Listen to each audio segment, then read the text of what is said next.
এই কিপটা লোকটা তার খরচ বাঁচানোর জন্য মিস্ত্রি হয়ে নিজেই নিজের ঘর তৈরি করে ফেলে। आज कमाएगा तो कल बैठकर खाएगा।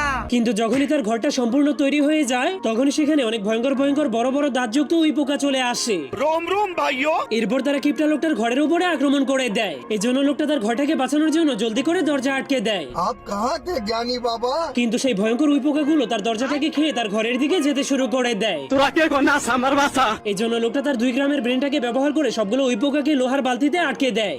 চোরের বাচ্চা। কিন্তু উই পোকাগুলো সেখান থেকেও বের হয়ে লোকটার পুরো বেড়াটাকেই খেয়ে ফেলে। এরপর পোকাগুলো আবার তার ঘরের দিকে যেতে শুরু করলে লোকটা জলদি করে তার ঘরের চারপাশে গর্ত করে সেই গর্তের মধ্যে পানি দিয়ে দেয়, যার কারণে পোকাগুলো তার ঘরে যেতে না পারার কারণে কান্না শুরু করে দেয়। কিন্তু তবুও ওই পোকাগুলো বুদ্ধি খাটিয়ে তার ঘরের মধ্যে ঢুকে যায়।